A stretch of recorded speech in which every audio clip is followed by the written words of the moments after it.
Hi, my name is Lucretia, and this is going to be a series of programs called Made Eazzzy. We're here at the Tattoo Kartel in North London, and what's happened is we've seen a series of YouTube sort of tutorials on how to tattoo, and they're really boring. So we're going to do it our style, because that's how we do everything. We do it custom, we do it our style and our way. And it's much more edgy than anything you've ever seen before. Most people start at the beginning with like how to set up their machine, but we're not setting up machines at the moment, so we're all crazy town here and you're just gonna go with the flow. Whatever's going on in there today is what you're gonna learn. I hope you look forward to it. Thanks. Alright, how you doing, people? It's me, Easy Money, I guess boss of the Tattoo Kartel and all that. I say today we're gonna be running through some basic things for lining. Like a lot of questions have been asked, like people always asking, like, what's this, what's that, how do we do this, how do we do that? So this is just a basic guide to kind of get you on the right track, to kind of get your work looking right. And I'll say, alright, we'll just jump straight in it and we'll take it to here. First I'll run you through what's being used at the moment. So at the moment, you got my apprentice set up, and he's set up with his sunscreen machine for lining, heavy back springs, everything is checked. Disposable tubes, just one use, and these like disposable for lining. Same with the needles, all needles one use, everything. And as you can see, everything wrapped, everything that will be touched is wrapped. This is like the knobs wrapped, clip cords wrapped.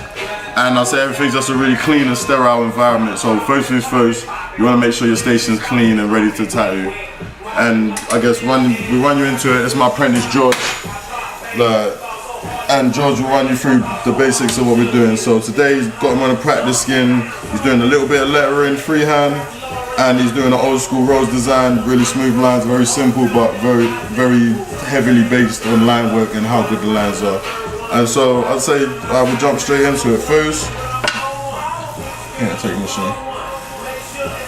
I'd say first, George, show him what you got, what kind of needle you got in there. I've got a 14 round liner. 14 round liner set up. Just let them see a quick setup of how the machine set up. As you can see, everything's nice and tight, nice and clean. And then yeah.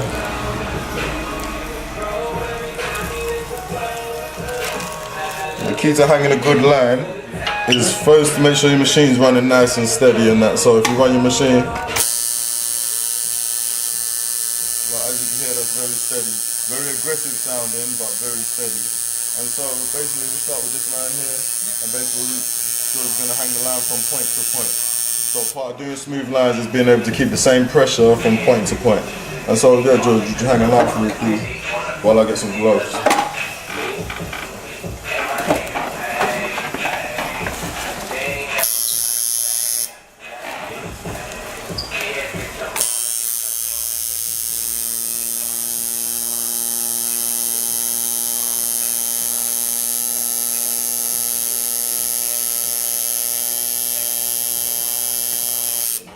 Stop and wet.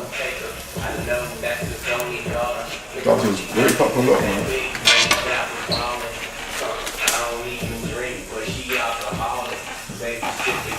And now if you see how George is hanging that line, you have a really consistent line, all the same width, all the way through. And maybe don't step on your clip cord while the machine's down. Alright, now I'd say after George has hung that line, alright George, if you don't mind switching seats with me at the moment, I'm going to go ahead and mess with your lettering. Alright, pass me some tissue. Now, I guess the second part to hanging a good line is being able to come from point to point and lead into your line without making it a dot there. So, when running a line, you got Vaseline up here. It's bad habit. So when running a normal line, something like this, I'd run the inside line, then the outside line. That way, I'm gonna meet all at one point with the outside line. So I'd run it in smooth.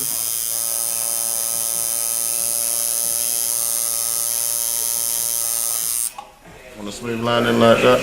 Scrape that for me.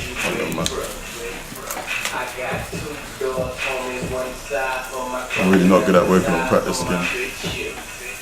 As you can see, I've broke the line off prematurely, and then I'll come back from maybe here.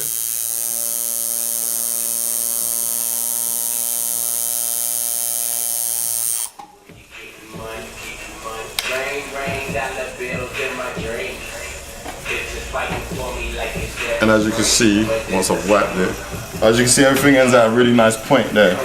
So that way there's no discrepancies on where I've started and stopped the line. When it comes to things like lettering, something like this, I'll say it's always easier to work with the natural scheme of how you move your hands. So again, you keep your machine at a 45-degree angle to make sure you can just keep your hand planted so you can get good hand pressure, and you lead into your line. So while hanging it, you keep enough needles so where you can see everything. And again, it's all about just running a neat, consistent line. So while the lines run really nice there, instead of curling around to your other line, you start your second line, bring it all the way down until where the lines meet, and then you continue with your thinner lines. So after you made your block, wipe this one, please. So after you made your block on where you're gonna line, then you lead back down from where you're gonna shade, and just hang the rest of the line. And again, you have a nice smooth line. And I always come on to the inside of where the flick will be. So when you come back around to the outside and lead off, it's always a smooth line. And the same with any kind of lettering style. Always begin your thin lines from where your shading starts. That way, it's a bad habit, but that way you can hide kind of where the line starts from the middle without it looking like it's leaning in. And I mean, that's pretty much the basics of hanging a line. I mean, when it comes to how much needle art you work with, it's not really a lot. And it's one of them, it's more just about keeping a smooth hand pressure all the way down. Stretching the skin is really important. If you notice, most tattoo artists work between here and here. A lot of people hold the tissue. If anything, switch the tissue hand, that way you can stretch with both hands. And that way you can get a nice good area to tattoo that's nice and stable without moving, and it kind of keeps the customer nice and stable as well. And yeah, that's basically lining in a nutshell. And yeah, I'll pass this back to my apprentice, I'll let him get back to work. Okay, so we hope you enjoyed the first episode of Ink Made Eazzzy here at the Tattoo Kartel, and keep watching, it's gonna get really interesting.